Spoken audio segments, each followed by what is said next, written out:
What up, all my Mingas, and welcome to the Minga Sports Podcast. It's Nacho. I was gonna burp, but then I lost it. I'm Garuta.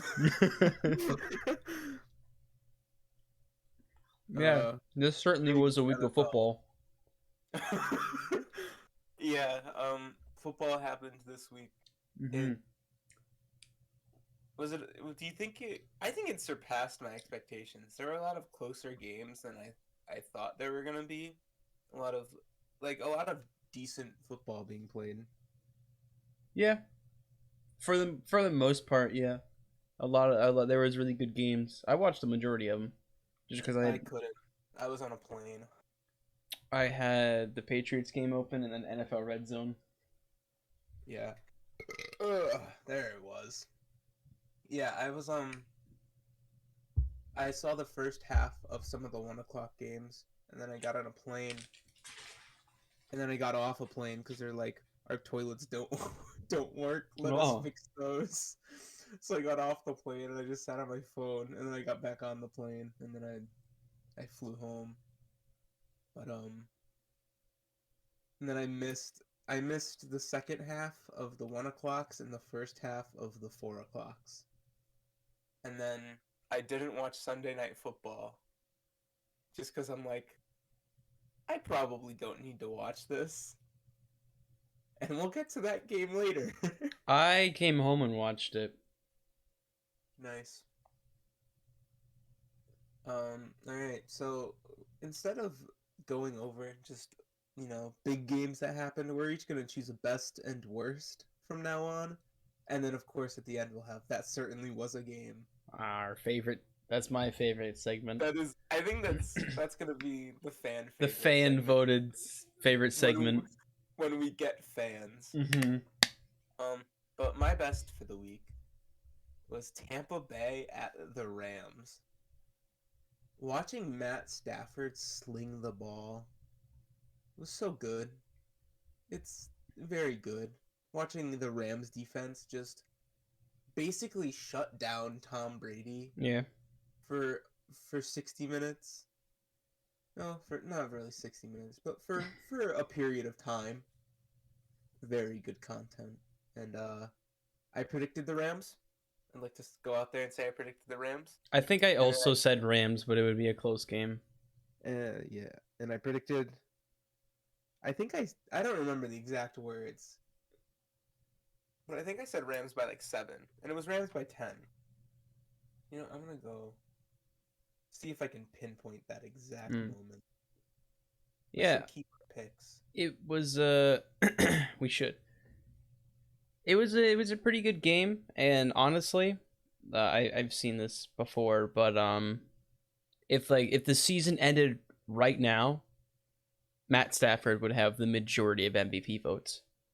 Oh, easily. And I would love for him to keep doing it because the Rams have a easy shot to the Super Bowl. Yeah. The only thing holding them back is that their division is like super stacked. But yeah. Right now, their division does not look good. San Francisco cannot run the ball because every running back they have just somehow injures themselves. Is made of glass. Seattle is 1-2 right now. Seattle can't figure out. They don't know. The chemistry between Pete Carroll and Russell Wilson is gone. It is gone.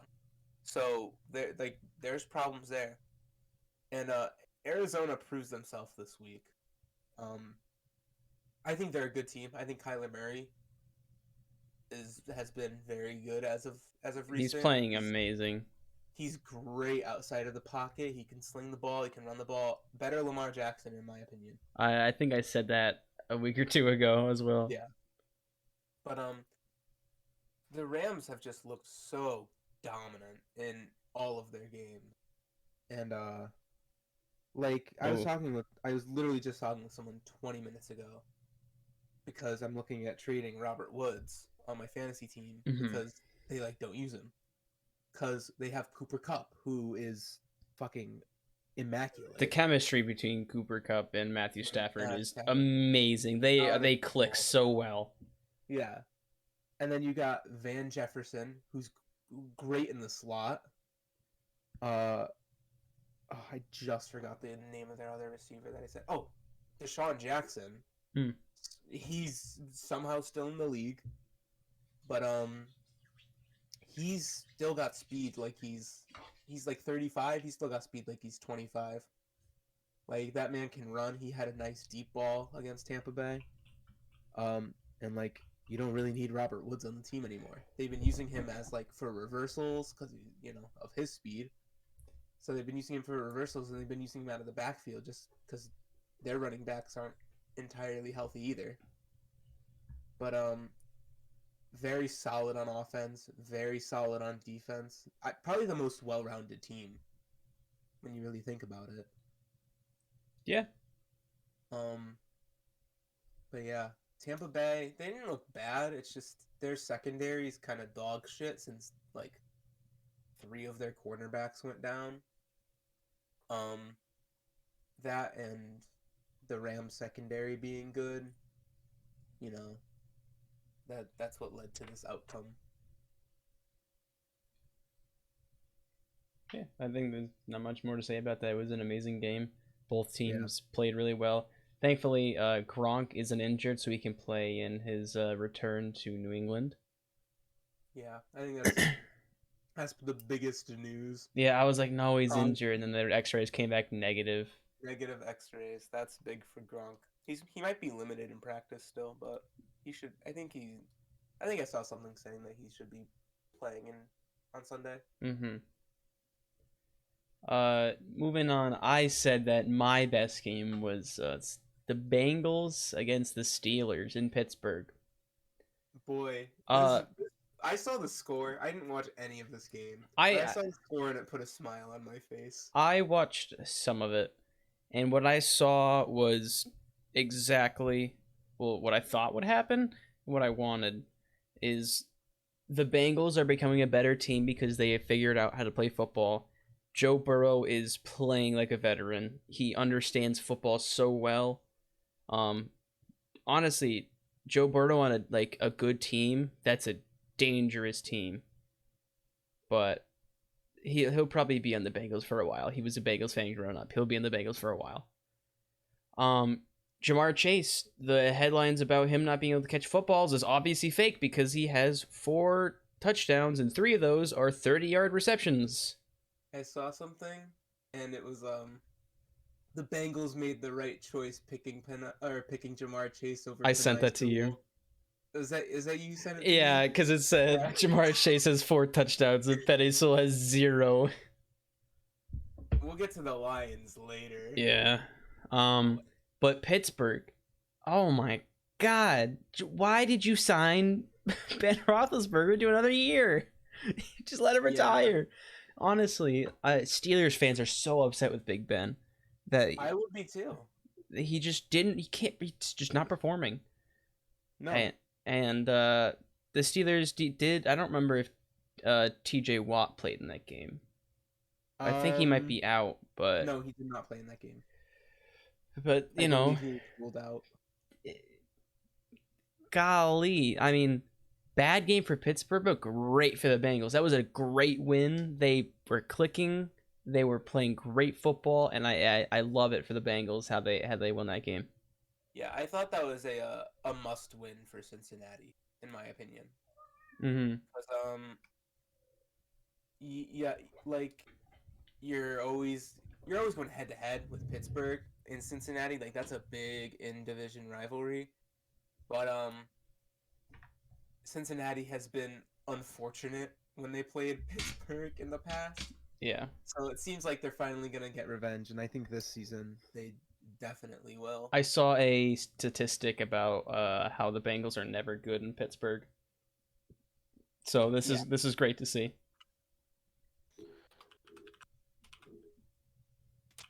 Yeah. Is that all you had to say on that? Pretty much just great football by the Bengals. Not great football by the Steelers. Yeah. Now, my worst.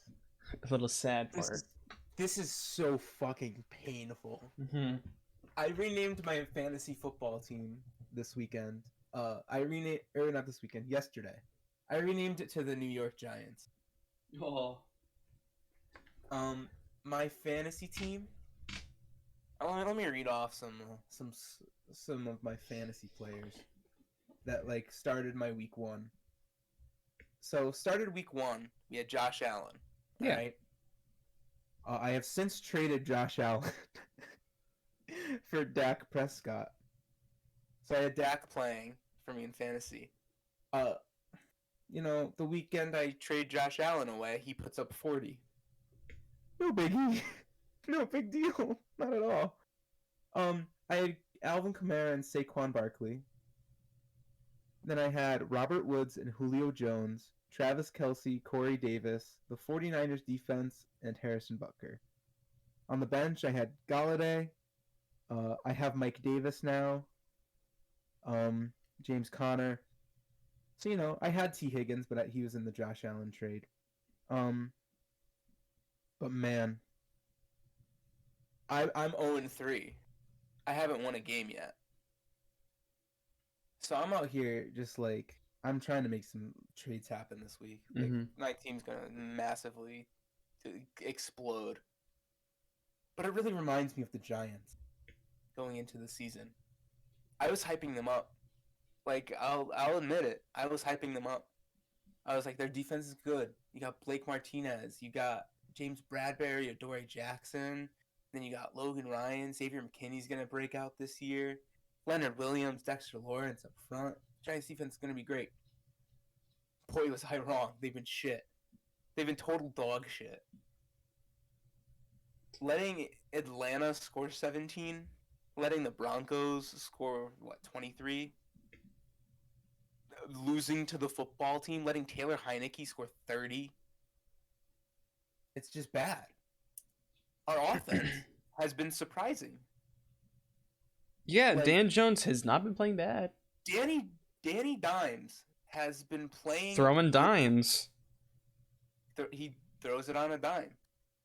Like, he's actually been playing good football. Over 3 games, he has 780 passing yards and 161 rushing yards. Which, over a 3-game stretch, is not that bad. But the real big loss in this Atlanta game was Blake Martinez tearing his ACL. Yeah. That is probably the biggest loss, especially because our thinnest position is at linebacker. Losing this dominant person up the middle is heartbreaking. And not only that, but the Nick Gates injury, with a leg injury he got against Washington, is possibly career-ending. Nick Gates was probably our best offensive lineman because he could play multiple positions fairly well. So losing him's big. And then Slayton and Shepard were both pulled early in this game for hamstring injuries. So there goes 2 of our fast receivers. So now I watch the Giants and I look at their upcoming schedule. At Saints, at Cowboys, home against the Rams, home against the Panthers, who are undefeated currently, at the Chiefs, home against the Raiders, at the Bucks. That's our next 7. Yeah. Like, I'm scared. We're gonna have 2 top 10 picks though, so I mean, that's something to look forward to. Oh, that's true. And before I start, I'm not even going to start praising the Falcons. They didn't play a good game either. The Giants out-Giantsed them. Like, they pulled a Giants. They fucking blew themselves up and shot themselves in the foot so many times that they lost. And that's all there is. That's all there is to say about that. You can go ahead to your next one. Yeah, so following the trend of our teams, my worst game was the Saints in New England, and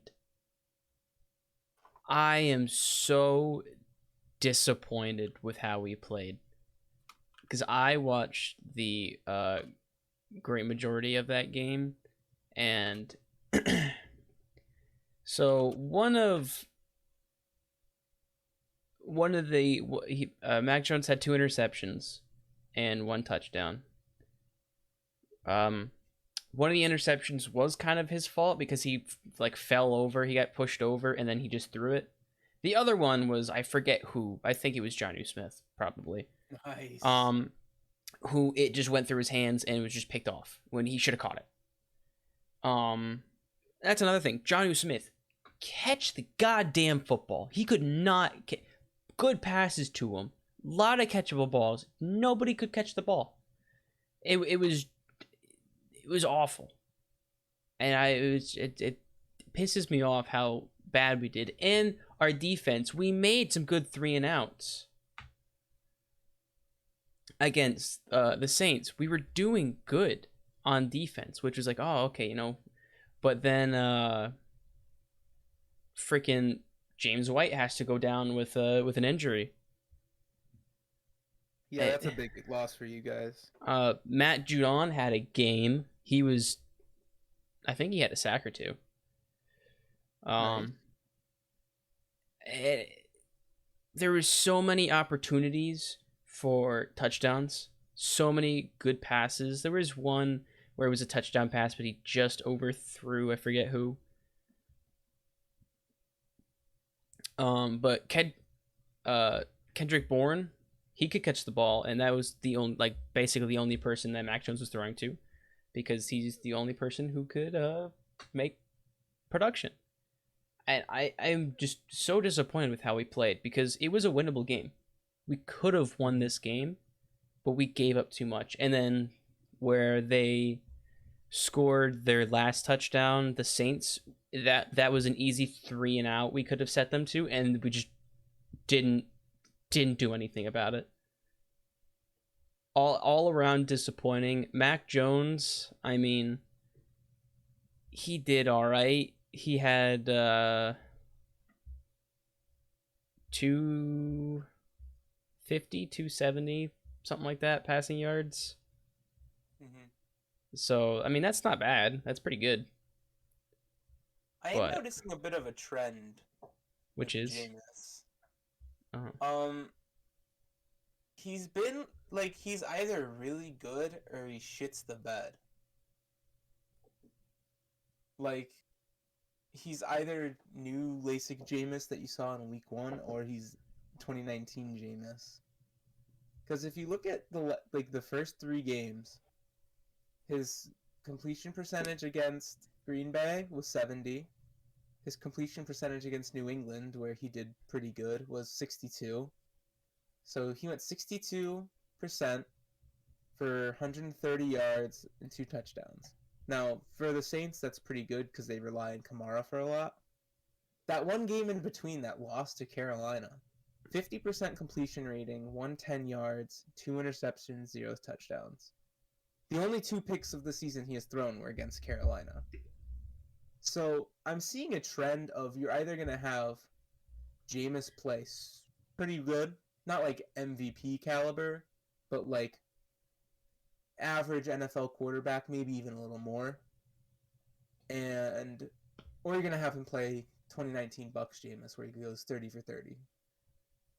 Yeah. Or just 30 interceptions. And he didn't play that bad, but we couldn't stop Alvin Kamara. Every time he ran, we just couldn't stop him.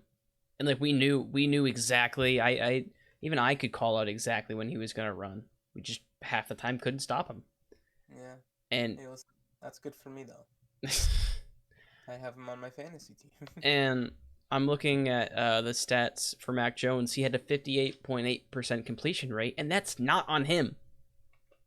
Some of which is, of course, it's on him. Some of the balls he threw weren't catchable. Yeah. But the receivers just dropped the ball. It was all Jonnu Smith could not catch a football. You'd think it was him saying, I can't see the white stripe on the football because I'm used to college. You'd think that was him because he just couldn't do it. Pissed me off. Bad. We played bad football. There was flashes of what New England is going to be and should be, and it just kept fading. We couldn't play consistent.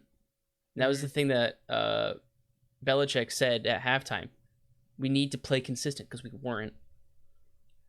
Anyway, I want to move on. I'm upset.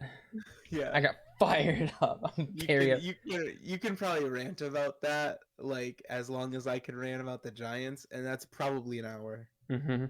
I could talk to people about the Giants and their flaws for about an hour. Make me GM.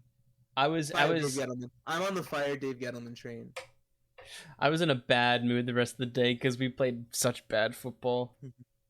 We the Giants picked Kadarius Toney in the draft, and I'm like, all right, I'll give Gettleman one more year. Who?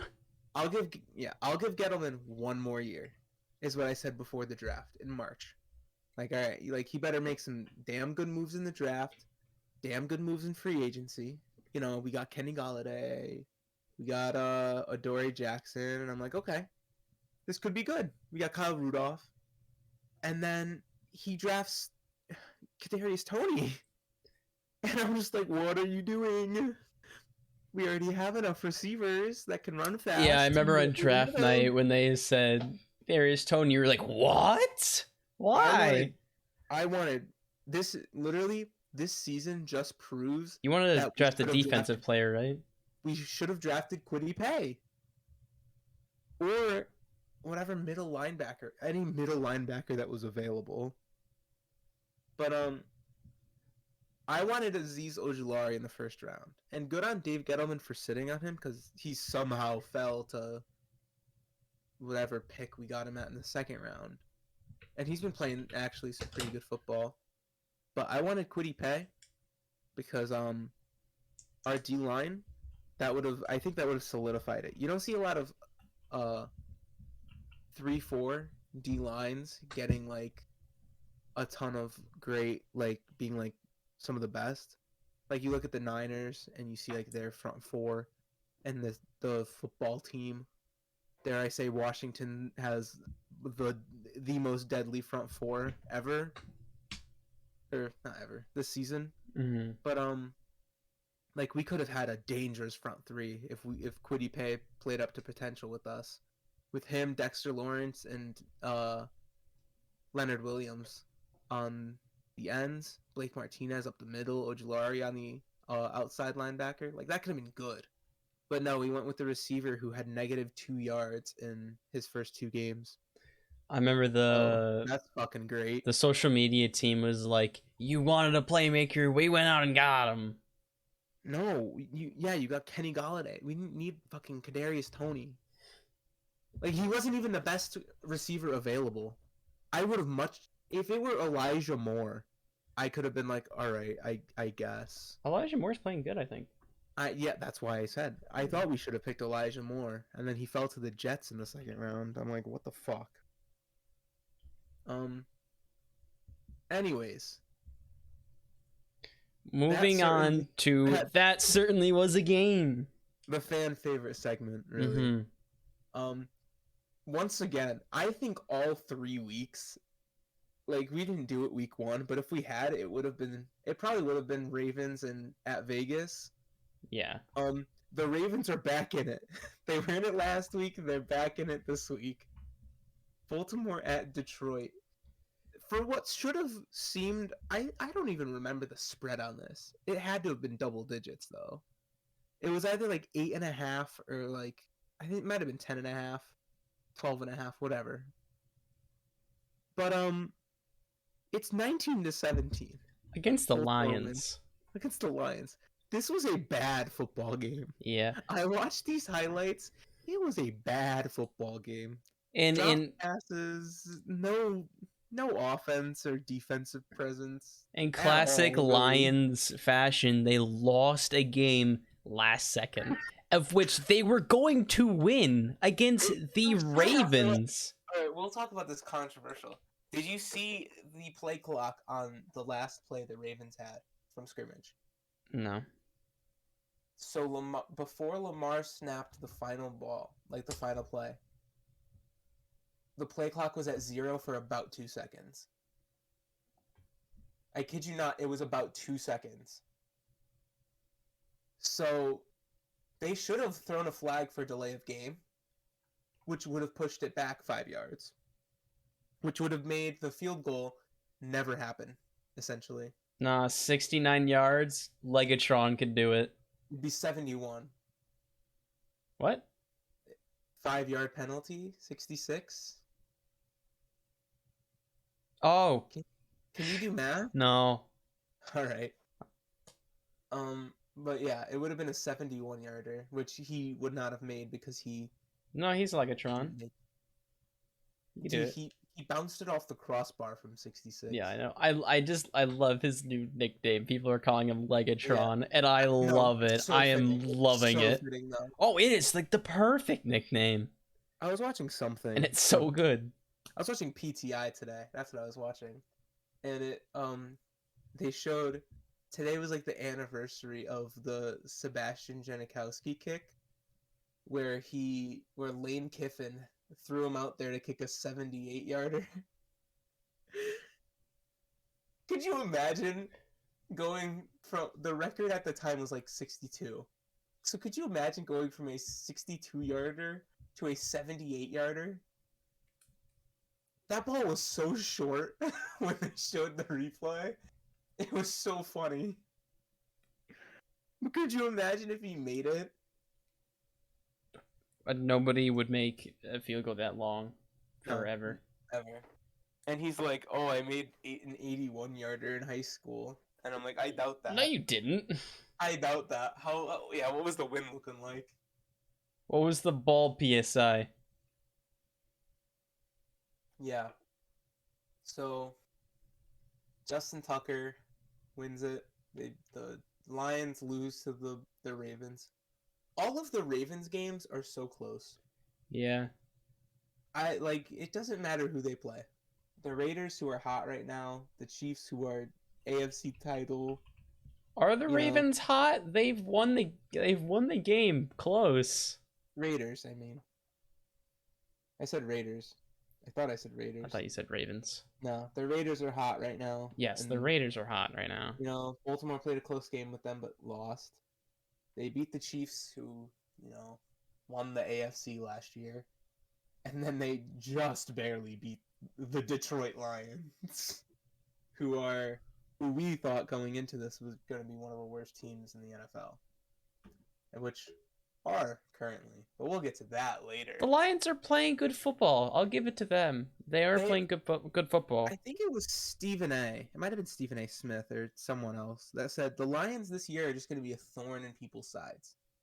They're not going to be a team that wins a lot of games, but they're going to be a team that puts up a lot of close games. And I think that's very true. Detroit has put up a lot of close games.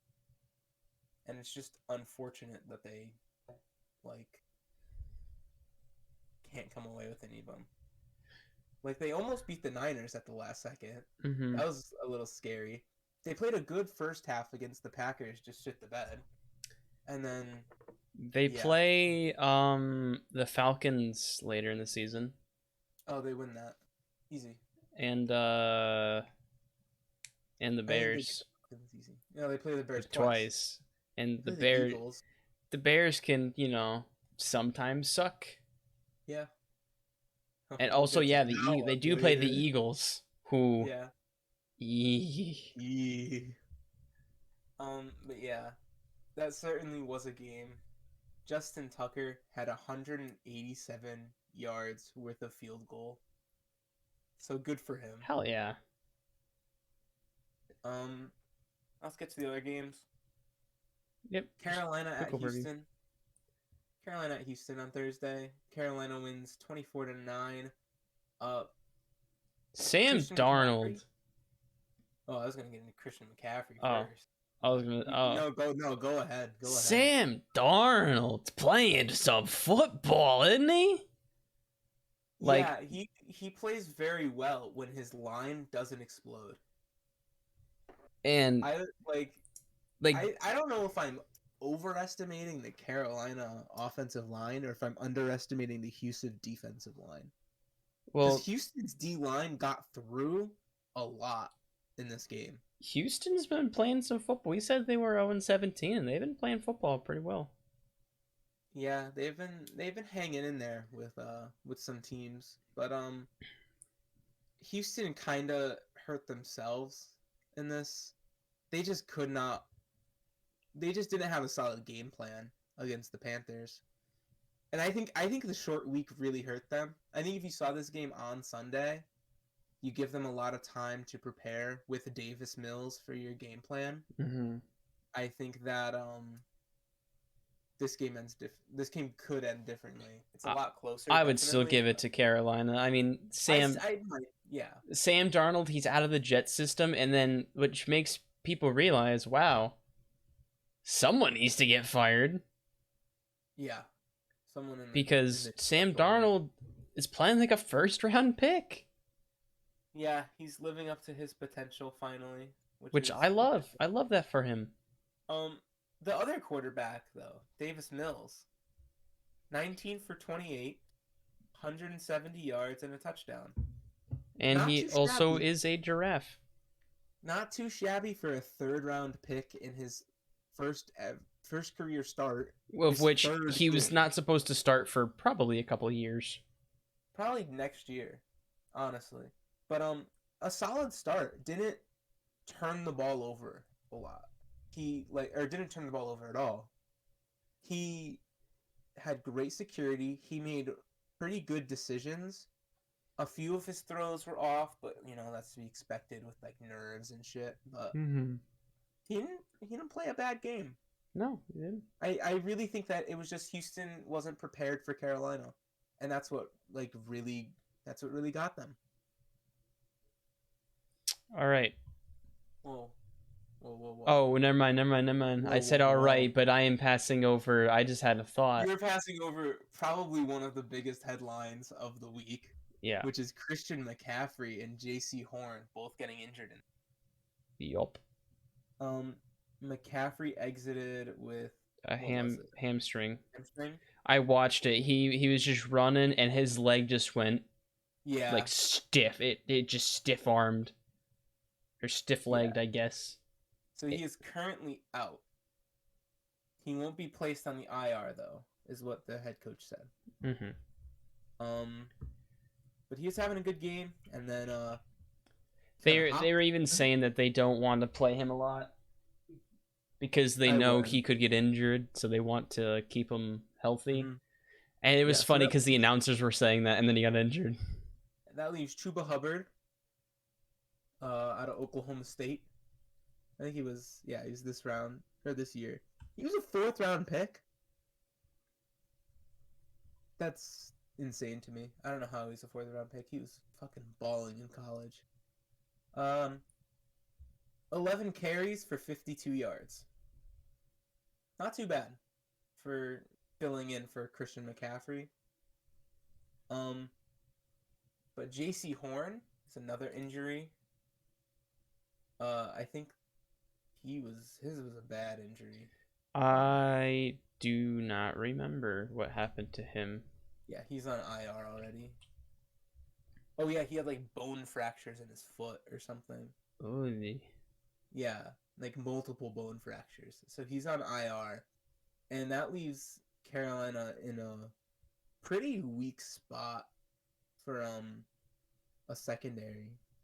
So I think that's definitely something to look out for in the future. But yeah, that's it for Thursday night. Let's get into the 1:00 games on Sunday. This one isn't gonna be a long story. Washington football team in Buffalo got their shit kicked in by Buffalo. Not at first. At first, it was like a kind of even game, and then Josh Allen said, "Wait, I'm Josh Allen," and then put up 43. Wait, I was MVP runner-up last year. I almost went to the Super Bowl. I'm supposed to be good, and then he just was. And then he was. Yeah. Washington's secondary was nowhere to be found. Buffalo, they played. Cole Beasley put up 21 on fantasy. Oh, I had him on the bench. I loved Josh Allen's play calling because he was throwing in some Omaha in there. Was he? Yeah, and I was loving it. I was loving it. I know the Giants have some Omaha in their playbook. He was doing a lot though. Like it Was he? he called Omaha and then it worked and he was like, okay. Okay. But yeah, not much of a story. AFC runner-ups beat the football a team named the football team. Of which might stay the football team I because hope. that's like a fan favorite, or that's what they said is like in the top 5. Because the fans love it because it's funny. It is And kind of that's why funny. they might keep it. Because they're like, oh, the fans like it. The fans think it's a good name. We should keep it. What taking a little break right here. What do you think? Because there's like the Red Hogs, the The Red red tails. Wolves. I saw like the red tails and I was like, ooh. And I'm like, none of these names are good. I forget. It's like Commanders or something, or Defenders was one of them. We Defenders. want to steal the DC Defenders from the XFL. Um, Fucking, ugh, I hate that. I don't. Oh, you know what? I want them to choose Defenders because then the XFL is gonna sue the NFL and become big. That's what I want. I don't know what name I like the best for them. I like the football team. I think I'm I used to it honestly now. I'm so used to it that I'm like, yeah, it works. It's Because fine. how does Red Wolves make sense? How do Hogs make sense? It doesn't. It's just That's ooh, yeah, it just scary, doesn't. scary name. But yeah, I want it to stay the football team. I think it I works. also wanted to say the football team. All right. Hey, this Man, one. this Oh, this this could one have has. also been under. That certainly was a game. I think, yeah, I think this one was fucking awful. Offensively, was probably one of the worst games I've seen. Chicago and Cleveland. Not just from Chicago, but from Cleveland as well. It was bad offensively. Like Baker goes like 1 for 6 off of his first 6 attempts or something, Mm-hmm. and just like a comedy of errors in this game. But the big one was Khalil Mack gets I didn't carted off the field with a knee injury, I believe. I didn't see this. You didn't? No, Well, surely I can't be wrong, right? probably not. I thought I saw Schefter post about this. I do not remember the exact injury though. I didn't watch most of this game. Foot injury. I might just be wrong. No, he's injured. Oh no, he Was he? returned to the game. It says. Oh. Well, I saw he went to the locker room or something. Well, I was at the airport. Yep. He went And back to the locker room. Ooh, Khalil Mack, and then they put it on the list, and then I never fact checked it. That's not the main point. Is Justin Fields got sacked 9 times. 4.5 was by his father, Myles Garrett. Yeah, Justin Fields, I don't know how his family is, but if he doesn't have a father, he certainly does now.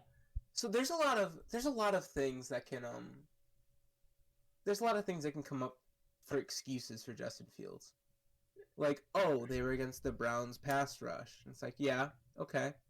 But he still was only 1 for 7 when he had over 2.5 seconds in the pocket. Mm-hmm. When you have 2.5 seconds in the pocket, it's a fucking lifetime in the NFL. And like, you should be able to get that ball out within that time and have it be a completion. it is his 1 for 7. it is his first start, and it is different than playing the preseason.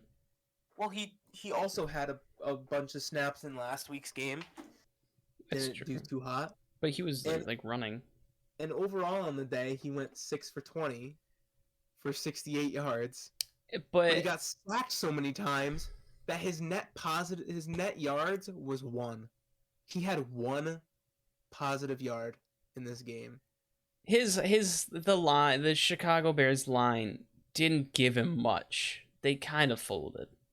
Yeah. And all 6 points were off of Brown's errors. There was one where they went for it on like 4th and 1 at like around midfield. And, you know, they lost it. I think it was twice actually. Their 2 field goals were off of Baker getting sacked on 4th and short at midfield. That's what their 2 field goals were off of. And then David Montgomery said, "What if I run the ball really well?" Because he's actually a pretty good running back. But Justin Fields did not play well. I don't think you can make a lot of excuses. It's gonna shut a lot of Chicago fans up and realize that they're screwed. Yeah, it's gonna. We were right. They were begging. I'm kind of happy that we're right, but they were begging. Oh yeah, we have a new quarterback. This isn't gonna be like, Mitchell Trubisky. Put him in. Of which Trubisky went to the playoffs in a shitty team and a shitty offense twice. So. Yeah, and I think. And now he's gonna win a Super Bowl ring with the Bills. I've seen a lot of people pointing the finger at Matt Nagy. His scheming was dog shit. He's negligent in putting his rookie quarterback out there like this under that awful O-line. So a lot of people are I saw a few people saying he should get fired just from this game. And I think this is going to be his last season. It is his last season in Chicago. There's no way it's not. You can't bring him back after this. But I think you can bring him as a defensive coordinator to a lot of teams, and I'm sure that defense will have success. He should not be in charge of an offense. Not at all. But yeah, Cleveland kind of shit the bed in the first half. I think the first half score was 7-3 or 10-3 or something. I don't know. And then they scored a little bit in garbage time. But Cleveland did not play a clean game either. This probably was the worst game by both teams. Cleveland needs to. They've been having a little bit of issues. They need to figure themselves out, of which they did last year. To be fair, last year they weren't much, and then they figured themselves out in 1-5 or something straight.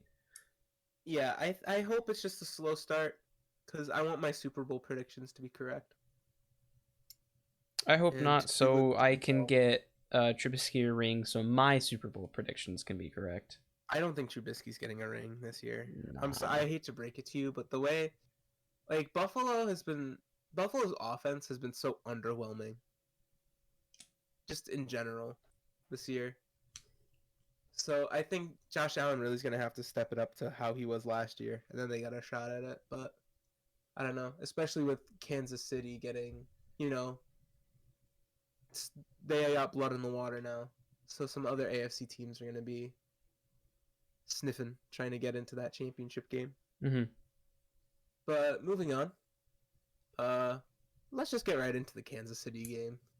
Okay. Let's skip over some. But the Chargers at Kansas City emerged victorious, 30-24. Justin Herbert had a day. One of my favorite quarterbacks in the league. Not my favorite because of Mac Jones, but my second favorite quarterback in the league. I think I saw a 126 passer rating, something like that, 280 yards and 2 or 3 touchdowns. Man balled out against Kansas City, whose defense has really not been showing up, especially in big time games. And it's great because Herbie played great last year, and it's okay, can you do it again? And then he's like, okay, yeah, sure. Yeah, if you say so. And yeah. I love it. There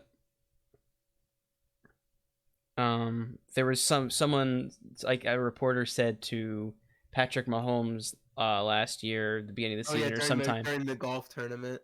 Yeah, they're like, oh, watch out for Herbert, and he said, I'll believe it when I see it. And then post game, he's like, well, I guess I believe it. Yeah. But Kansas City, they just got Josh Gordon because only Travis Kelce knows how to catch a football. I agree. Well, who else is? There's a few other players on that team who can. For the majority of the time this season, honestly, it's been Travis Kelce is playing Travis Kelce. And he's been the only one to do anything productive. The thing is, you're on every play, you are doubling Travis Kelce and Tyreek Hill. Yeah. So you're doubling either one of them, and someone else is going to have to step up. So Mecole Hardman has not been catching the ball. Demarcus Robinson had a pretty good game against the Ravens. He just, if he can catch the ball, it's good. Byron Pringle, another guy. Like, these other guys are going to have to step up in the one-on-one coverage in, like, the slot or either out wide, running across the middle. They're going to have to step up and just give Mahomes another option. And I think Mahomes is a little tunnel visioned on Kelsey and Tyreek. He's got to be because they're the only ones doing anything. Like in the games that were really close, he got the ball to Robinson, he got the ball to Hardman, he got the ball to Pringle. Like Tyreek was almost non-existent except on that, those ones where he broke away going deep. Kelsey's obviously just always a threat because Travis Kelce. He can run over safeties and linebackers, and he can keep up with corners. So like you're not really stopping Kelsey with one man. You have to double him, and when you successfully double him, well, there goes his two favorite options. So if those other guys don't step up, Mahomes is going to tunnel vision on the two who are doubled and make mistakes. And I think he had a couple of interceptions in this game too. I do not know that. Yeah, Mahomes has 3 interceptions on the season already. So that's 1 a game. 2 was this game. There's 2 this game, yeah. So I think forcing Mahomes to make those... I think they finally found the Achilles heel in the Chiefs. Take away his favorite options and force him to make mistakes. And that's how you win these games. Baltimore did it last week. They made him make mistakes. And I think the Chargers' defense is good enough. You got Joey Bosa and Derwin James, Derwin James might have gotten injured in this game too. But like having those big guys, like those key guys, is very good. No, Derwin James is fine. Okay, that's good. They have Linval Joseph. When did the Chargers get Linval Joseph? When did that happen? No. Huh. But yeah, the Chargers, I think, are a dangerous team. And I think that the AFC West is easily the toughest division. Because right now, the Chiefs are at the bottom of it, and they went to the Super Bowl last year. The Chargers are really good, as you can see. And then we'll get to the other 2 teams later, but I think the AFC West does not have a bad team. That's it. That's a question. Oh, wow. To get into. Something controversial. So let's go over the earlier games real quick. Indy and Tennessee. Tennessee turned the ball over way too much. They had Tannehill had 2 interceptions. One of them was off a receiver. And then they lost the fumble. Both teams are not playing like we thought they would. They should. They should. I thought Indy was going to be a threat, and they just don't know how to play football correctly. Mm-hmm. Like, you have studs in each game, like Michael Pittman had a day, and it was like, wow, you didn't talk about the Colts, you talked about Michael Pittman. Yeah, and on the other side of the ball, Tennessee is supposed to be like a Super Bowl threat. Like, they have a dangerous offense, like an absolute beast of an offense, and what are they doing with it? Yeah, Tannehill. It's not even Tannehill's fault. AJ Brown went down early in this game, which was a huge loss for them. Julio hasn't really stepped up. I think he's a little uncomfortable with the scheme and his role in this offense because he's so used to being the number 1 receiver. And it's Brown. That's not his spot. Yeah. So, like, Julio's still unsure of his spot in this. And then Derrick Henry is the only one really pulling his weight. Yeah. Because without AJ Brown and Julio performing, Tannehill doesn't, he can barely perform now. He doesn't have as many like great weapons as the Chiefs have.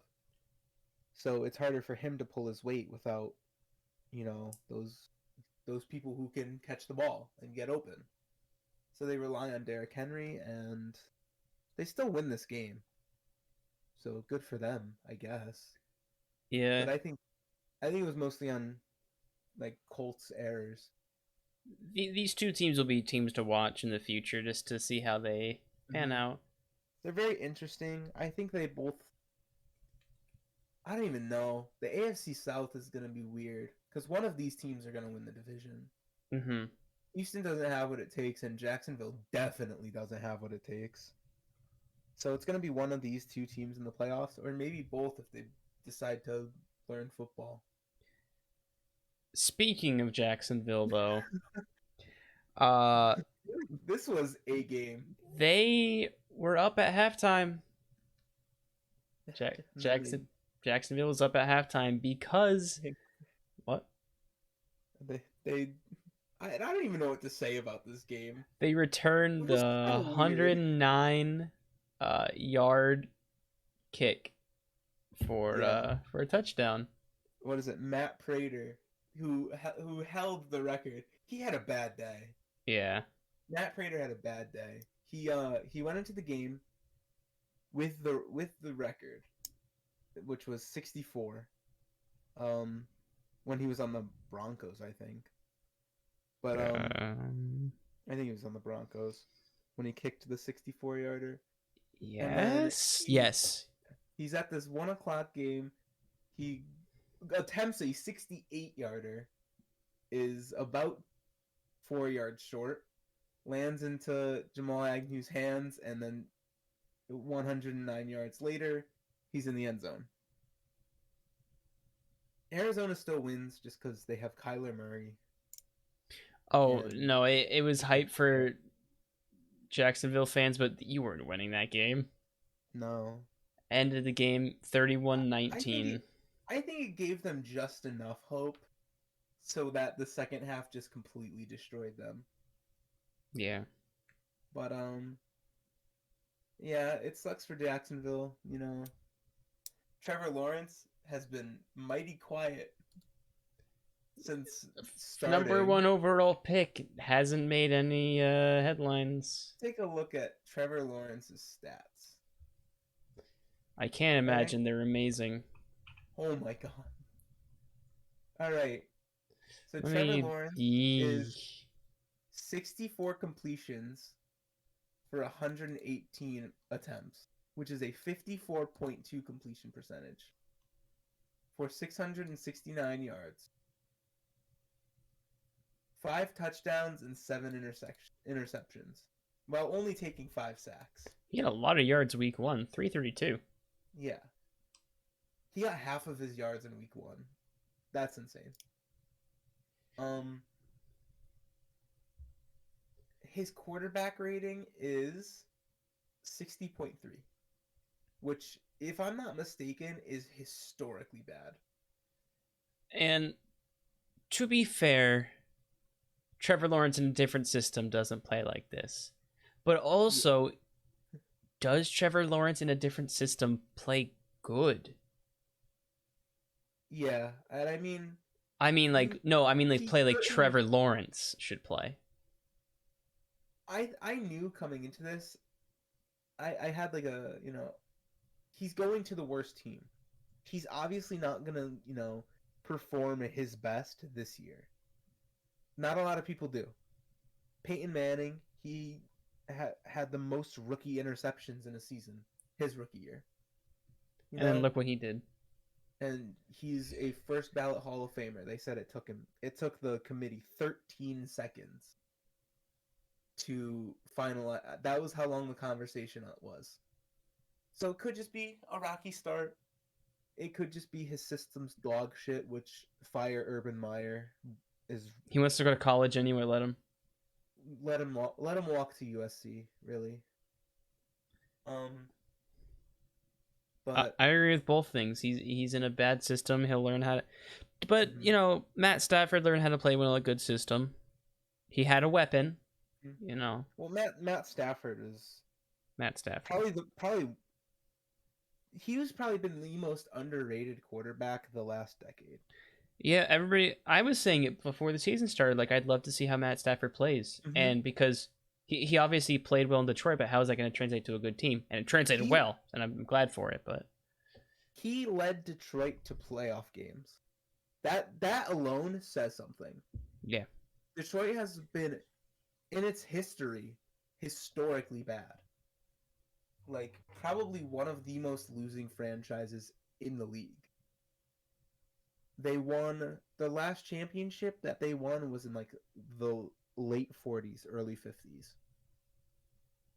So that already says something about the franchise.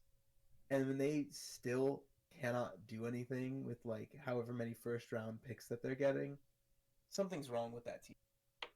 When Matt Stafford leads them to playoff games, you know that's something special.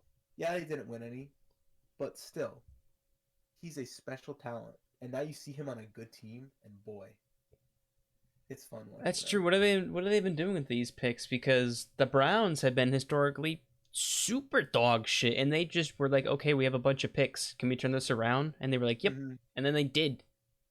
Yeah, well, that was a change in management. I think they're on some management that they've had for the last like 4 years, I think. But they've been like changing management forever.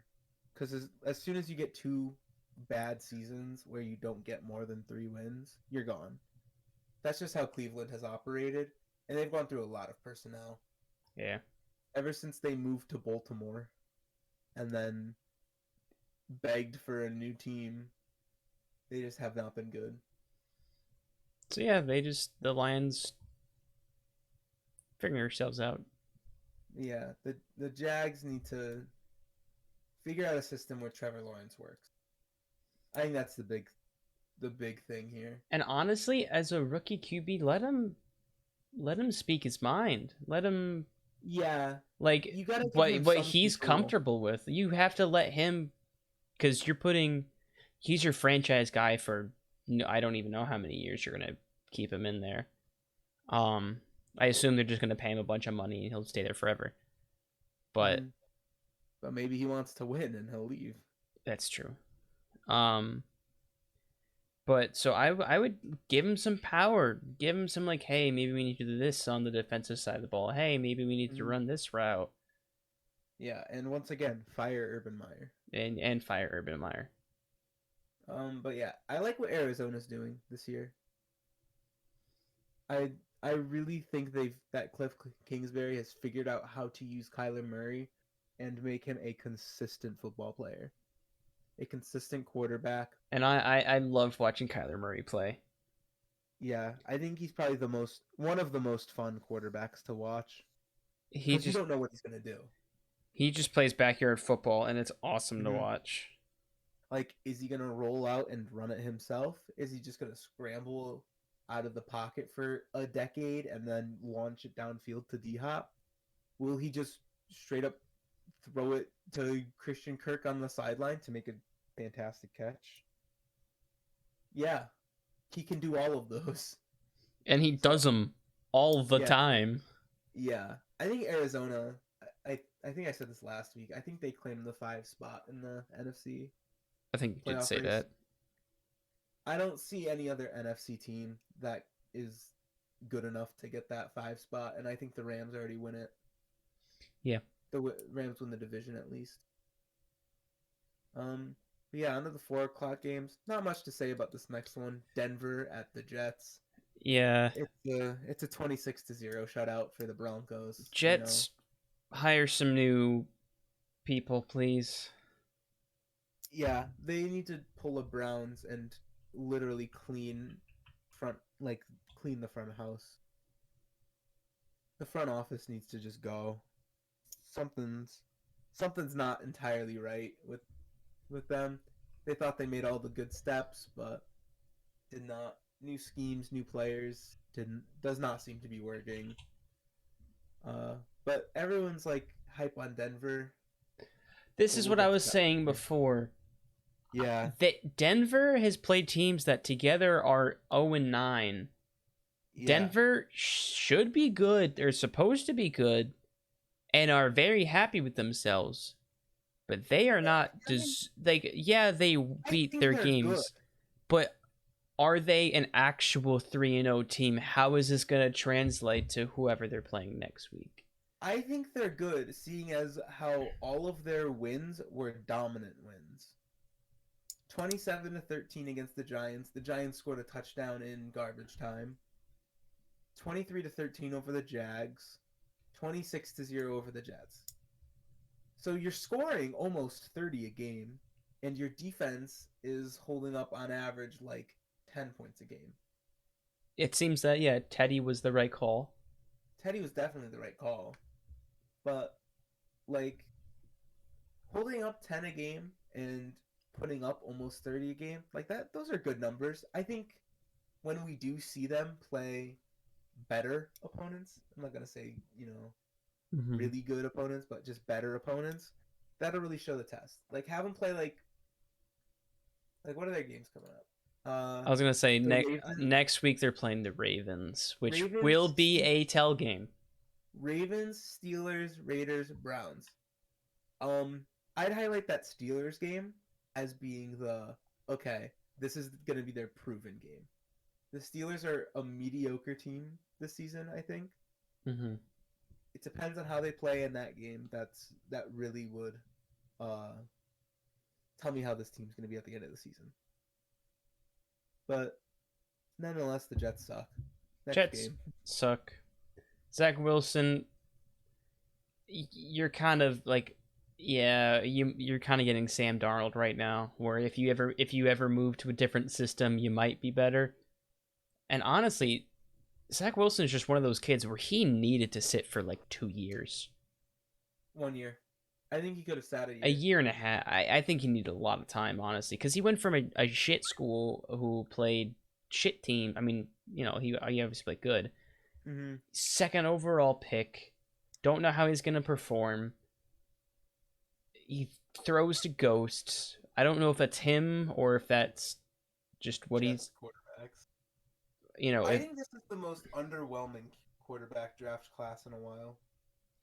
It was supposed to be a lot better, but also it's because all of these rookie quarterbacks are starting, and it sucks because I'd love to see them all sit and learn, and they're not, and they're being thrown into the flame, and just like, oh, if you don't do good, we're just going to draft someone behind you. Yeah, I think right now the only rookie quarterback that looks pro ready is Mac Jones. And yeah, he's struggling. He's a rookie. Mm-hmm. Rookies are going to struggle, but he has flashes of, oh wow, this kid is going to be some top talent. Yeah, I mean, you look at Trevor Lawrence, and you can't even blame anyone for having him go first overall. He's been like that since high school. He's been the star child since high school. All right, he was going to be the number one overall pick. You're gonna throw him into a bad team. Give him a few years, maybe it'll turn out better if they draft a line for him and a defense.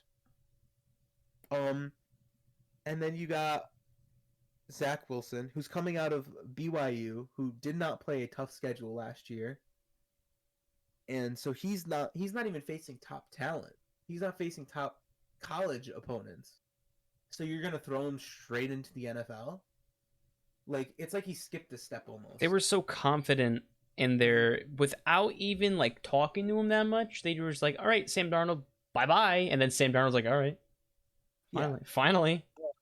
Trey Lance, I like what the Niners are doing kind of with him. I think they should be sitting him a little more. Yeah, they're giving him a lot of flashes, and Jimmy's playing great. We'll get to that in a second, but Jimmy's playing very good. But Trey Lance, they realize that he needs to sit. He's coming from an FCS school. He hadn't played a game in a year and a half before playing in the NFL. So I think that they're doing good with him. They were doing good at letting him sit and develop under Jimmy G, who's a pretty good quarterback. And I think he could be if Jimmy G decides to retire early or if he gets hurt, he's a good substitute for him. And I love how Justin open they Fields are needs to being with Jimmy. Yeah, and then Justin Fields just needs to sit. Yeah, he just needed to sit. Like, there's no let him develop. Which, to be fair, But he was going to. yeah, well, Until like late season.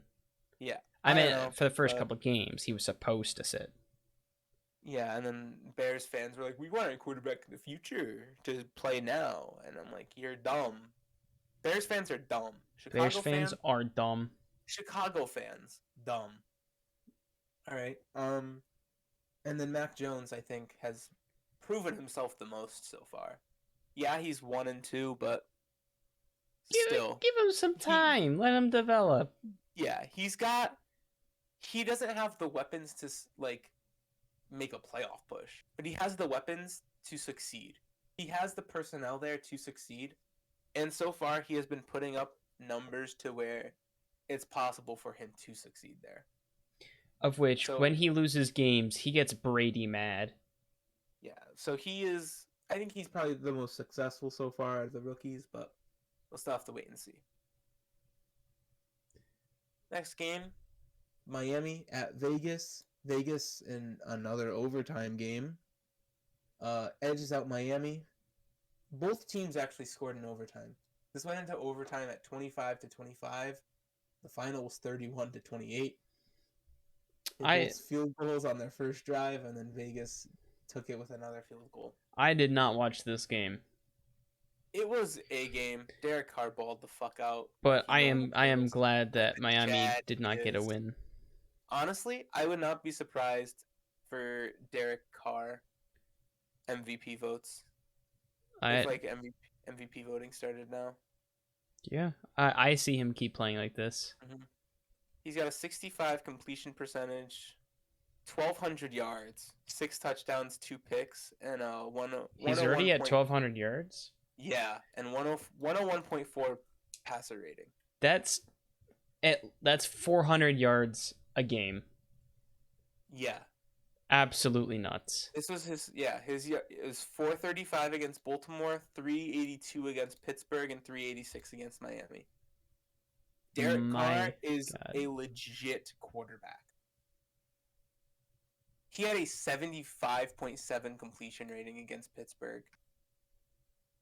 That's nuts. And a 126. Oh. Derek Carr. Right now, if you ask me MVP, Matt Stafford, Derek Carr, and Kyler Murray are the first 3 that come to mind. Mm-hmm. And I think towards the end of that season, 1 or 2 of them might drop out. But at least one of those 3. I don't see Kyler Murray being the MVP unless he just has a Lamar Jackson MVP year, which I don't know if it's gonna be this year because of Matt Stafford. Mm-hmm. But I could see him having a Lamar Jackson kind of year. I think right now Derek Carr could break the single season passing record. What is that? A lot. It's like 5K or something. A little more maybe. Let me check that out. It's 5477. In ESPN, he's projected to throw 6,416 yards. Yeah. ESPN thinks he's going to do it. Yeah. So, well, that's just off of how many. That's just statistical math. What's his average per game? Yeah. There's still 14 games left in the season.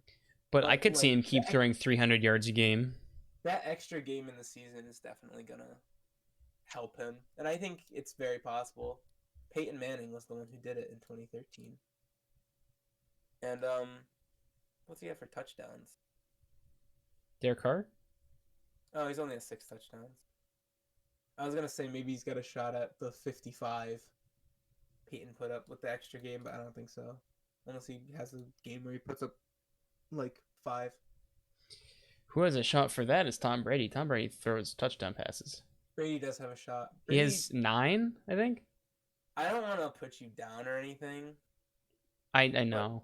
But Tom Brady's going to break Drew Brees' all-time passing yard record in New England. We know this. Yeah, I don't want to make you feel bad or anything, but just know that that's gonna happen this weekend. He needs like 68 more yards. 68, yeah. So sorry, but anyways, Vegas played a good game. Miami is a good team still, I think. Yeah. Jacoby Brissett played pretty well, if you ask me. But Miami's defense has kind of shocked me. They're like not bad. They're probably better than their offense, which has been labeled as the best part about the team. But again, a weird team just in general. Yeah, no, okay, go ahead. No, go ahead. I was going to move on. No, oh. I mean, you lose. What did Jacoby Brissett put up? He put up. Wait, that's not right. Never mind. That's not right. Oh, there it is. 32 for 49, 215 yards, 0 touchdowns, 0 interceptions. It's not bad. Yeah, they relied a lot on. Did they rely on running game this game? Myles Gaskin, what did he put up? 13 attempts, 65 yards. Who the fuck scored their points? I'm trying to find this out. Oh, 1 touchdown from Malcolm Brown. Their second string running back. There was a pick six. There was a run. Their defense. There was Jacoby Brissett ran in. Okay. And then 2 field goals. Yeah. So Jacoby Brissett didn't play a bad game. It's just Derek Carr balled out. Miami's defense kind of good, but not good enough. And Vegas is just better. Yeah, it is. Vegas is a better football team. Vegas could be the best team in the NFL right now. One of them. I think I could say that with confidence that they're in the top 3 in the NFL right now. That might be a hot take. No, not really. All right. Well, actually, that's a whole nother discussion. Yeah. Anyways. Seattle, Minnesota. Minnesota came away with the win by 13, which kind of shocked me. I thought the Hawks were gonna win. I mean, the Hawks need to play better than they're playing. I said this earlier. The chemistry between Pete Carroll and Russell Wilson is off. It's gone. Which means that they lose. They just lose. If your quarterback and coach are not on the same page, like there's and Russ wants to win, and Russ is ready to win, and he's dangerous, and it's just not working. There's no reason for the Seahawks offense to only put up 17 a game. When you have Russell Wilson with DK Metcalf, Chris Carson, and Tyler Lockett, like there's no reason for you to be losing football games. The defense, yeah, I get it. It's not the best that it's been. You still have Bobby Wagner to stop the run. But the secondary is kind of and Kirk Cousins did pop off this game. But still, there's no reason the Seattle offense should only be putting up 17. Like, come on. Not much to say. Just no. Not. Oh, I will say, the Vikings had fantastic clock management in the second quarter. They went into in the second half. They went into the second half up by 4, and they got the ball back. 8.5-minute drive, kicked a field goal, put them up by 7. Seahawks punt after 5 plays, and the Vikings get the ball back. Another 5-minute drive. That leads to a field goal. Seattle gets the ball back. 5 plays, 2 minutes. Vikings get the ball back. 7-minute drive to a field goal. So you put your team up. You're already up by 4. You put them up by another 9. And during that time, you burn like a quarter and a half of game clock. Yeah. So, fantastic job by the Vikings. Mike Zimmer, he was kind of on the hot seat, but after the play call in there, yeah, I think you can ease off of him a little bit, especially against a team like Seattle. That's all I got to say about that one. Was it Sunday Night Football? What a game! I didn't watch it. I haven't seen I anything. did watch I it. saw the last 2 drives, and that is it. I watched. I think usually this happens because I work Sunday nights. I get home at halftime. Oh, imagine working on Sundays. And my God, was both sides just playing good football? And it was, I mean, poor 49ers just because they went down and scored. And it was a good drive. I mean, Jimmy's looking great. And 37 seconds left on the clock. Aaron Rodgers is like, hey, Devontae, just go out there. And then he throws, it must have been like a 30-yard pass. It was clean. He was out in the open. 2 chunk plays that, like, sealed San Francisco's fate. And then it was, Aaron Rodgers kneeled. And he was so happy. Yeah, because Mason Crosby hits 51-yarders, especially in the clutch. But I watched the last 2 drives, and I'm like, wow, San Francisco, nice. And then I watched Green Bay, and I'm like, yeah, this happens. They left too much time on the clock. They've done that before. They've done it multiple times. Yeah. Aaron Rodgers is... Does he have the most game-winning drives? Is that him? He must, because he does it too often. He does it once or twice a season. Mm-hmm. But I think it's safe to say that the week 1 against the Saints was a fluke. I think that's safe to say. Oh God, yeah, he was playing like vintage Rodgers. Mm-hmm. Like that's why he was voted MVP last season. Yeah, because he does that. Yeah. Otherwise, great football game from both sides. Both sides were playing great football. Yeah. Now on to a game that I did watch, at least the first half of. I watched 3 quarters. I watched the first half. And then I knew what was gonna happen. And I was like, I don't want to watch this anymore. Yeah. Dallas beats Philly at home 41-21. This was a game Dallas should have won. Like, this seems right. Yeah. What is it? Trayvon Diggs had like 3 picks though. Good on him. He was quite the character on Hard Knocks. Dallas this offseason. And I was gonna say that Dak Prescott was emotional, being at home, and he left it all in the field. He was balling out, putting up 41 against a Phillies team. Phillies.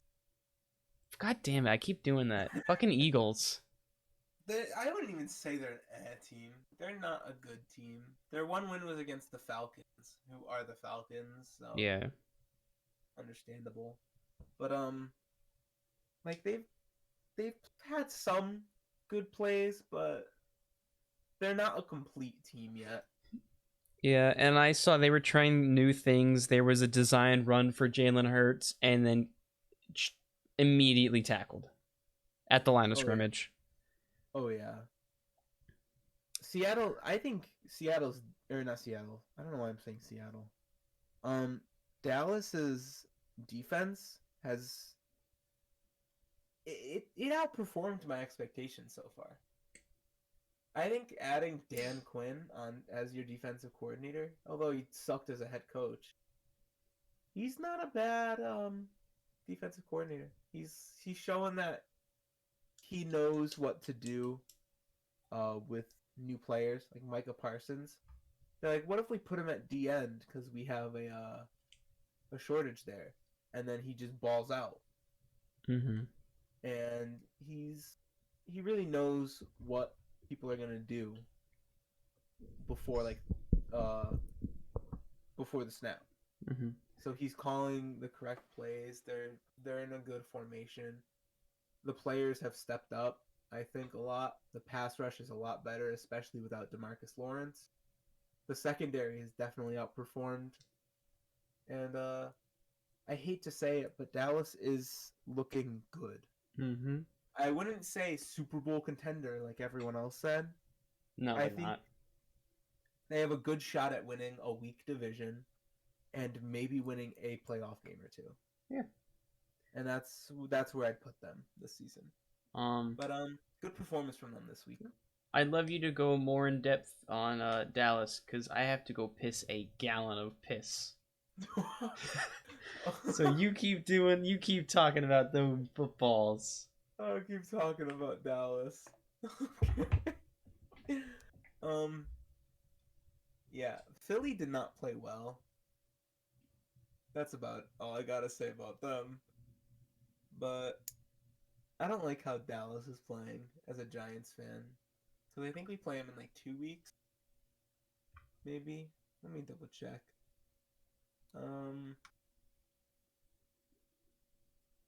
Yeah. 2 weeks. And that's gonna scare me because our defense sucks and their offense is good. But our offense is good, but their defense is eh. And I could get into the Giants, but I'm not gonna get into that. See if there's anything else I can go back and touch on.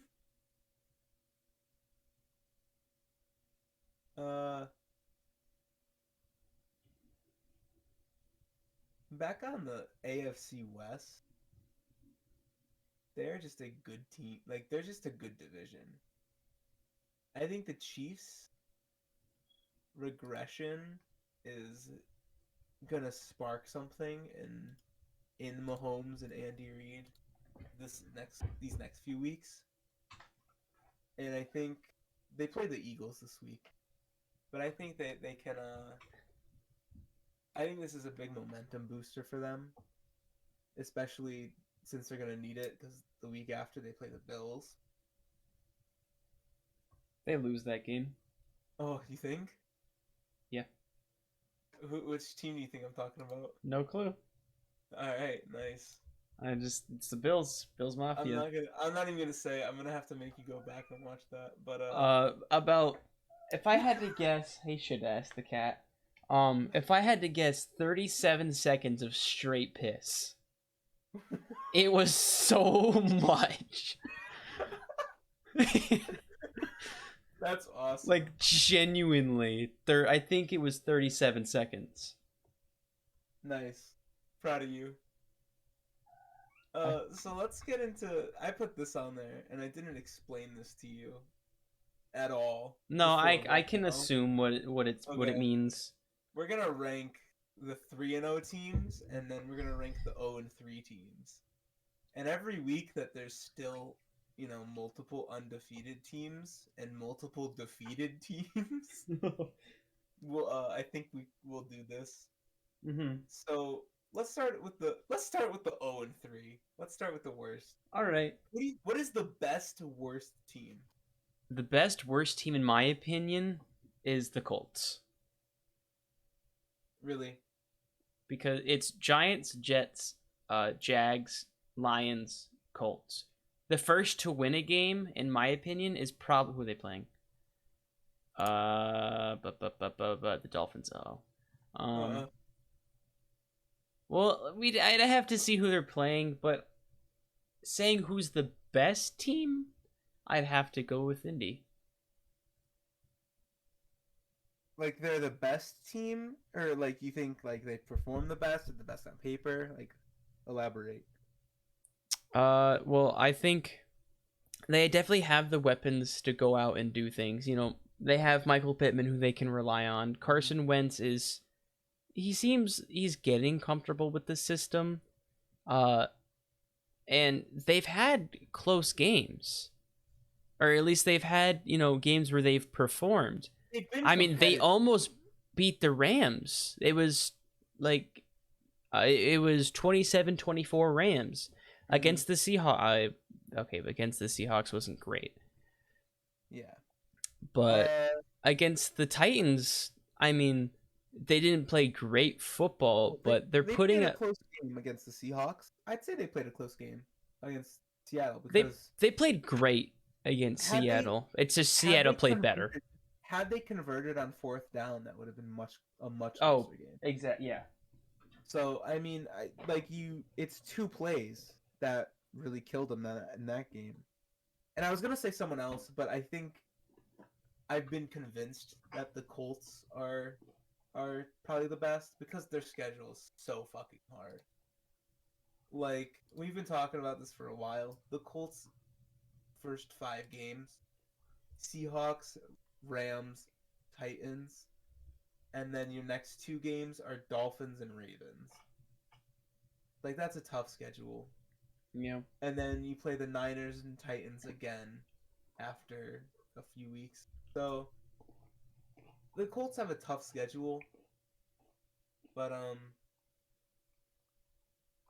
I would say that they are the best 0-3 team because you could put them against any of these teams and they'd probably win.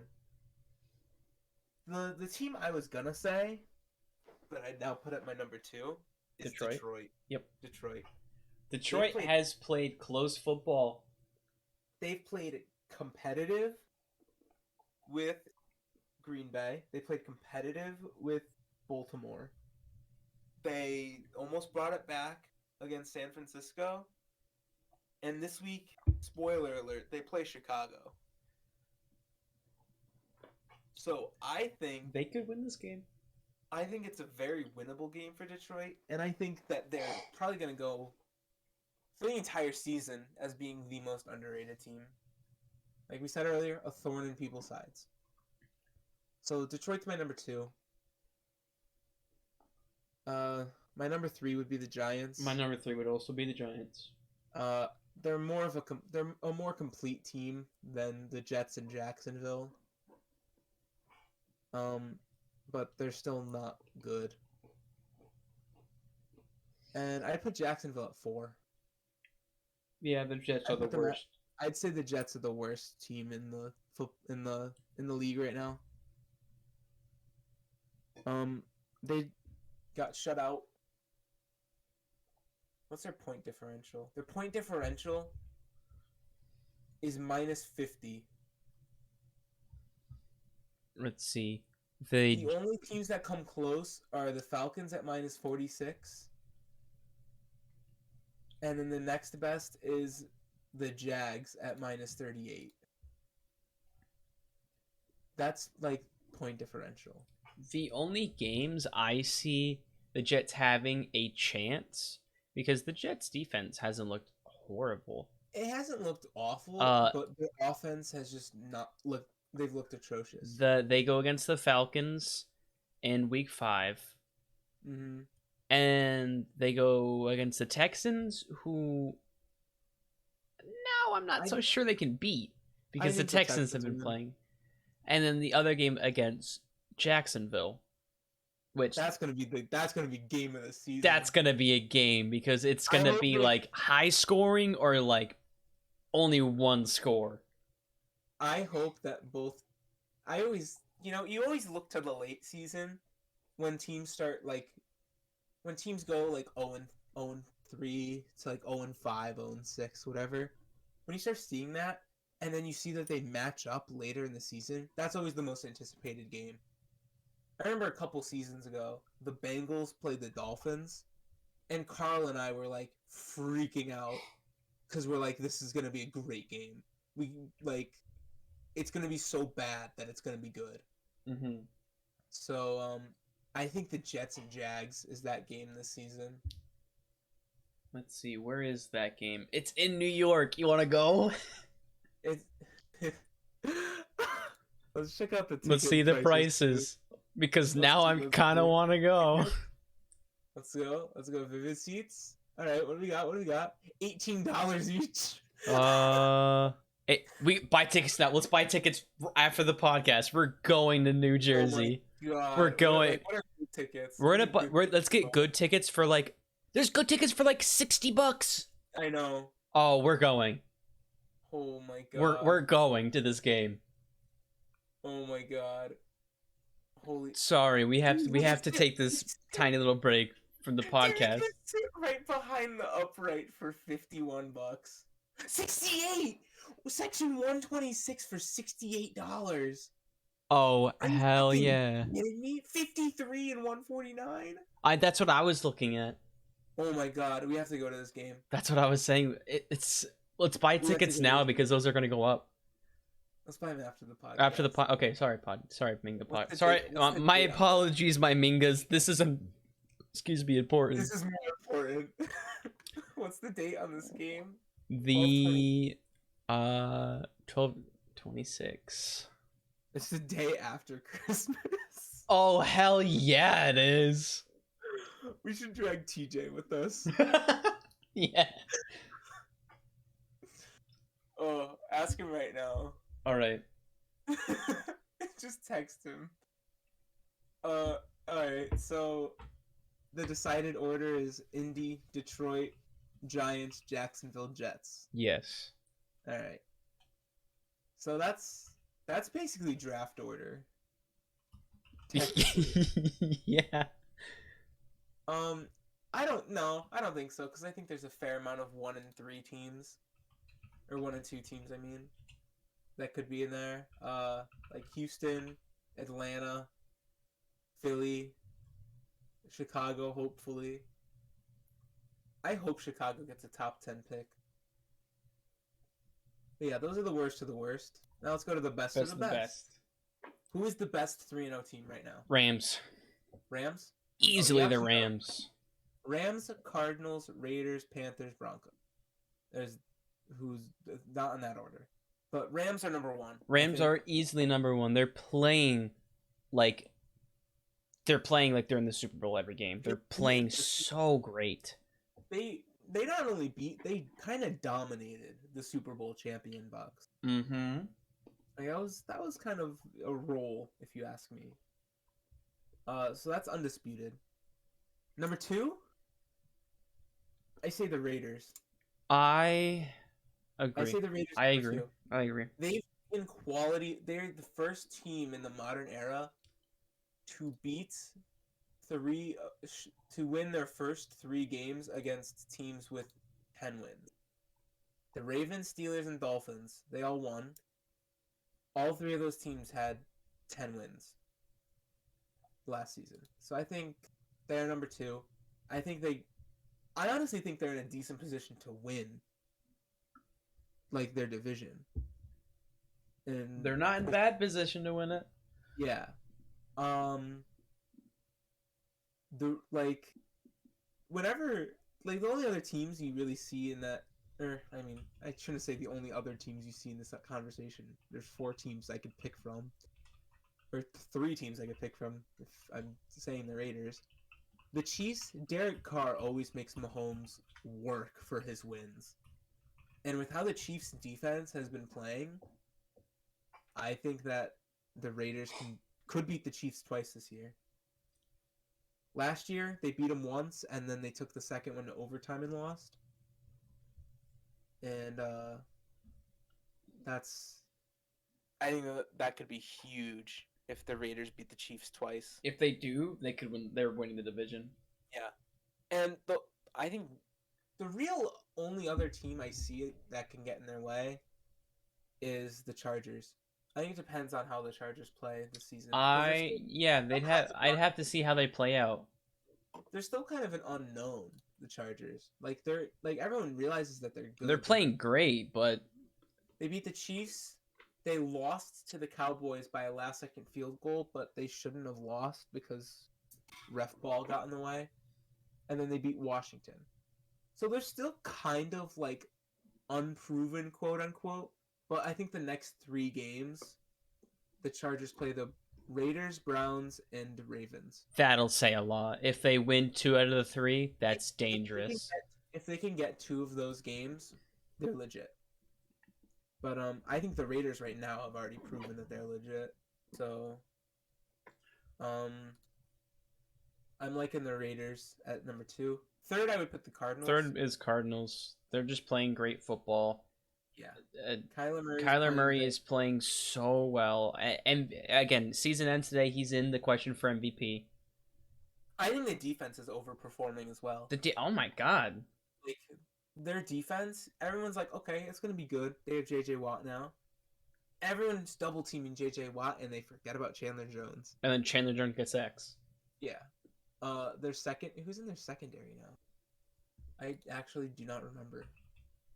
I know it's a few like good names too. Do you not know why I can't think? Buda Baker, obviously very good. Marcus Golden and Isaiah Simmons as linebackers, also pretty good.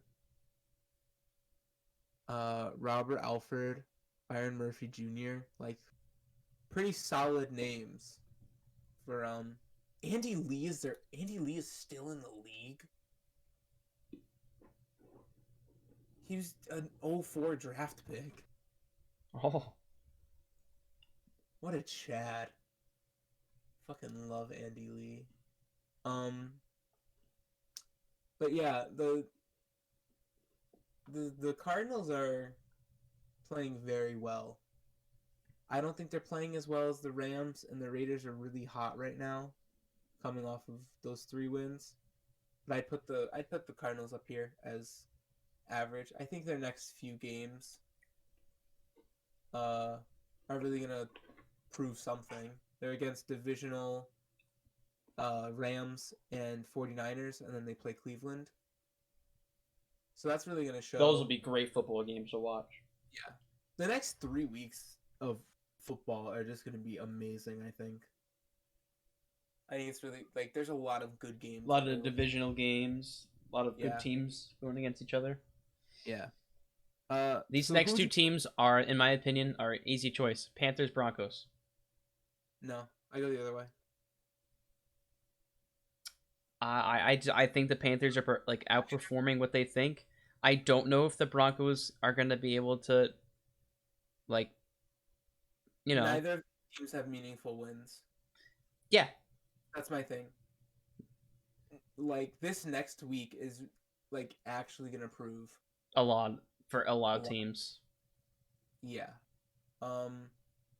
I put the Broncos just because their personnel.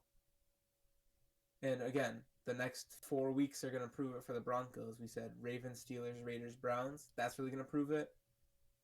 The Panthers are going to cruise.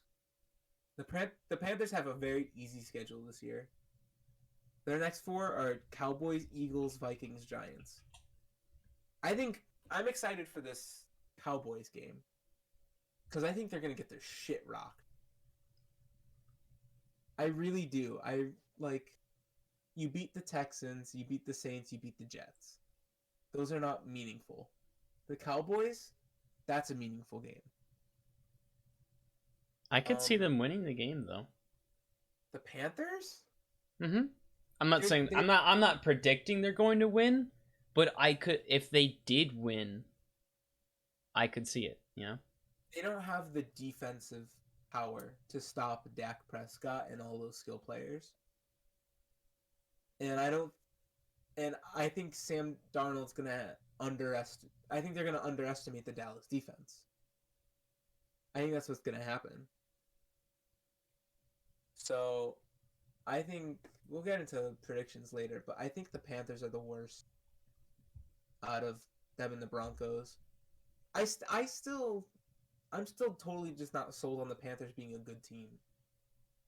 I think the Broncos are. They've dominated.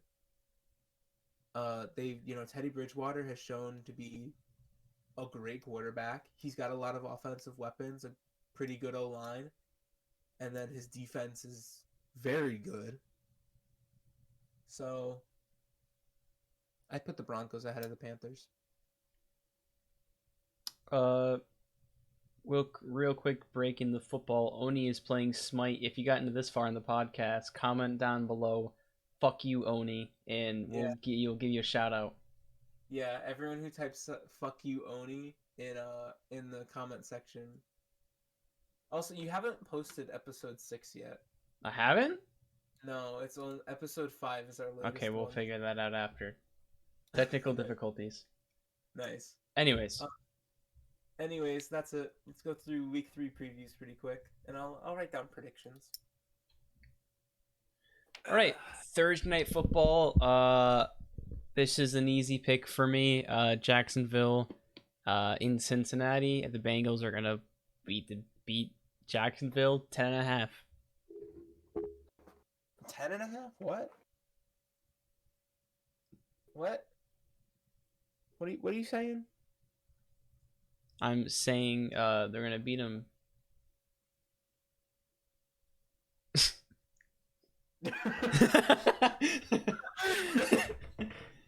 Okay. Maybe by 2 scores. Like you say 2 Bengals touchdowns by 2 scores? Yeah. Bengals by Bengals by 14. Okay. I think they're just too red hot, and again, going against a bad team, they're not going to do bad. I say Bengals by 10. I can see them losing. Not losing, but I can see them not quite performing up to, great status, I guess. Mm-hmm. They're both on a short week. And I don't know how great Cincinnati's defense is. But Trevor Lawrence hasn't really been Trevor Lawrence. Yeah, he hasn't really been Trevor Lawrence, so I think it's gonna be an interesting game. I'll say Bengals by 10, just to be a little conservative. Let's go into the 1:00 games on Sunday. Mm-hmm. We got the football team in Atlanta, and this is predicted 1.5 scores. No, it's gonna be more than that. Who do you got winning? Football team, obviously. Yeah, by how much? 6. No. 10. By 10? Yep. I'll take Washington by 13. The Falcons aren't good. They just aren't. That's pretty easy. Houston and Buffalo. This is the biggest spread I've seen this season. Buffalo's favored by 16.5. Buffalo. Oh, really? You're gonna choose Buffalo? Buffalo by 21. At 21? They're gonna be up 3 touchdowns. Buffalo by 30. Oh. Yeah, I said it. All right, this is where it gets interesting. Detroit at Chicago. Chicago's 3-point favorite. Detroit by 3. Detroit by 3? Detroit by 3. I said it. The Lions are getting the first win of the season. Wow. Let's go, Detroit Mafia. I say Detroit by 10. I don't think Chicago has the manpower to keep up with Dan Campbell biting someone's kneecap off. Dallas home against Carolina. And Dallas is 5-point favorites. And I agree. Carolina by 3. No. Yeah. No. Let's go, Panthers. Carolina by 3. Write it down. Dallas by 7. You're really going with Carolina? Yep. Damn. All right. I see you. Colts in Miami. Miami by... No. You know what? Colts are getting the first win of the season by 7. Colts by 7? Yup. It's happening. I say Colts by 3. I'll take Colts on the upset on this one. Cleveland versus Minnesota. Cleveland are only 1.5-point favorites. No, Browns are going to figure it out. Browns by 13. Browns by 13. Yep. I'll say Browns by 7. I think Minnesota's got something going on right now. Oh, all right. Giants in. Oh, it's the New Orleans game. They've been waiting to get back. Yeah. How much they winning by? 14. Yeah. 17. I was gonna say 17. 17. I was gonna say 17, but yeah. Let's move on. Tennessee in New York against the Jets. Tennessee 7.5. Tennessee, They're gonna 17. Tennessee by 17. Yeah. Mm, no, I think that's Yeah. 21. That's why I also said 20 Tennessee by 21. Kansas City in Philly. Kansas City only favorites by a touchdown. 14. It's a touchdown to cover. 14. Yeah. Man, you got hope in the Eagles. Hmm? You got some hope in the Eagles. 24. Yeah, Kansas City wins by a lot. 4 o'clock games. These are gonna be good games. I think all 4 of these games are gonna be good. Arizona at the Rams. Rams by 3. Hold on, I gotta check something real quick. Or actually, I kind of like how it says Rams by 6. I kind of like that. You like Rams by 6? Yeah. Oh, I have to. I almost thought about saying Arizona just because I was being different this time around.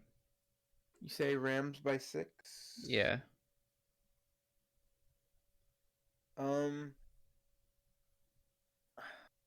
I don't know. This is gonna be so close. I feel like on paper it's gonna be close, but Wait, where are they? Oh, they're in LA. They're in LA. I'm gonna say Man, Rams by 13. Rams have had so many home games. Yeah, I think they're gonna play it close, but I think in the end the Rams are gonna pull away from it, and the score is not gonna reflect how close the game really was. Seattle at San Francisco. San Francisco 2.5-point favorites. Who you got? San Fran by 3. By 3. Yeah. No. You know what? San Fran by 7. I said San Fran by 10. I think Seattle has not been playing well, and San Fran has been playing well despite the losses. So yeah. Baltimore at Denver.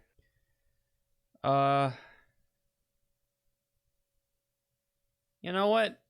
Let's go let's go Denver 7. Denver 7. Yep. Wow. Fuck you, Ravens. I got Baltimore by 10. This is the game, I think. This is the curse of McSorley. They're getting the curse dicked by the Broncos. Broncos are 1.5-point favorites off of Baltimore, which kind of shocking, but all right.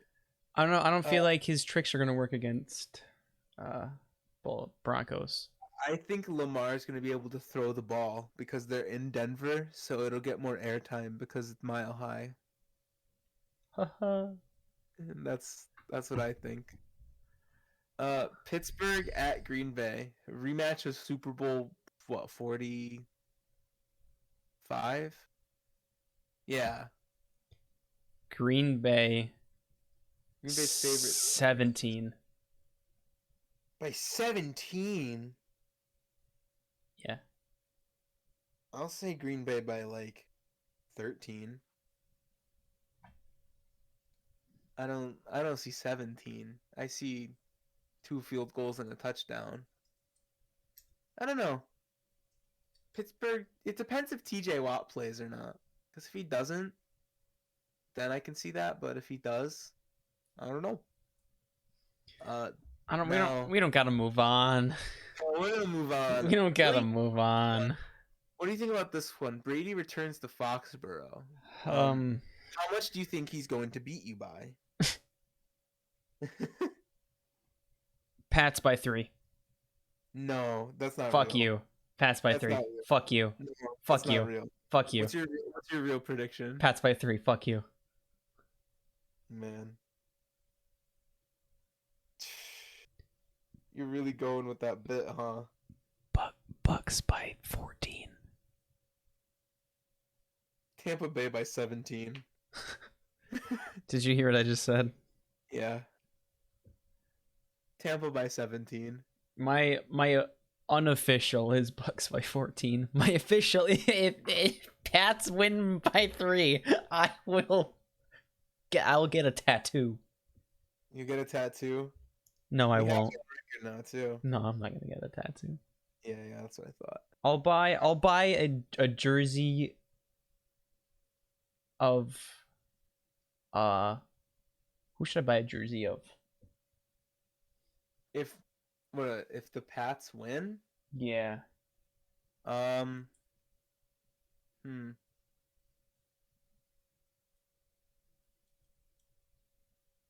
We'll figure that out later. We'll figure that out. You have to buy a Zack Wilson jersey. No, not if they win. That's a punishment. Mac Jones. You gotta buy Mac Jones jersey. Okay, I'll buy it then. Yeah. Raiders at Chargers. Chargers are 3.5-point favorites. They're also at home. Wow, 2 home LA games. That's crazy. Wait, what? 2 home LA games. Wow. Arizona at the Rams, and they're both divisional too. Man, Rip SoFi field workers. Gotta be popping. Rip the field workers who have to get it ready and paint it so quick. Is that right? Yeah, that's correct. Oh wow, that sucks. That sucks if you work for SoFi Stadium. The Rams game isn't even like a 1 o'clock. It's a 4 o'clock game. Oh, you have to fix it that night. Yeah, or like early morning.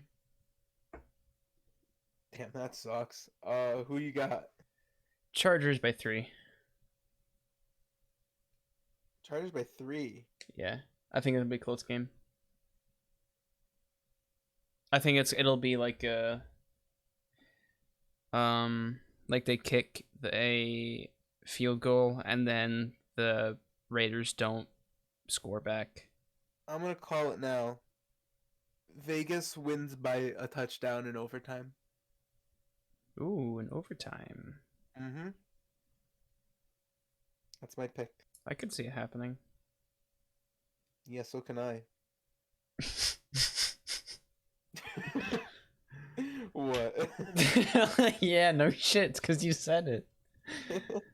Yeah, I did. All right, that brings us to the end of the majority of our segments and on to our final segment of the day, hot takes.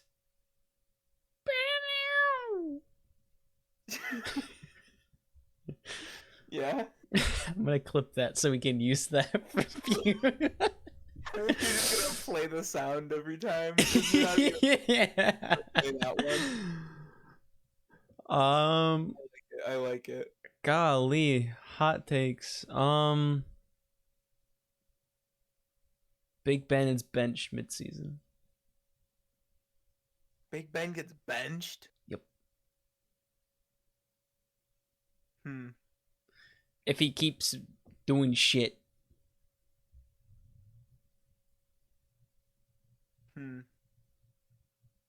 Or what? Oh, let me do a bit of math. Oh. You go on. I gotta think.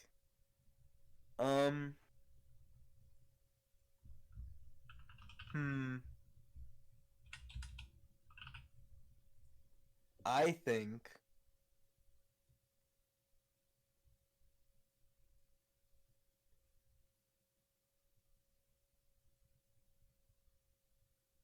I just think. I don't know. I think that the Rams Cardinals game is not gonna be as close as people think. You're gonna be one-sided. Yeah, What was I your prediction? I think I said Rams by like 10 or 13. I think it's gonna be more one-sided. Uh, just because Kyler Murray always shits the bed when he plays the Rams. So I think he's gonna shit the bed again and harder this time. Yeah. My math didn't work out to what I wanted it to be, so the Big Ben getting benched is a hot take. Nice. All right, you got anything else? No. All right, well, my Mingas, as always, subscribe to the YouTube channel. Check us out on Spotify if you like your audio podcast instead. Maybe I'll put on an Apple Podcast. Comment down below if you want that on Apple Podcast, and I'll do it Please for you, comment. Mingas. But It's just like a plea. so tell us what you think about our predictions in the comments below. Leave your own predictions. And we'll respond to them and tell you how right or wrong you are. Anyways, my Mingas, as always, I'ma catch you on a motherfucking flip.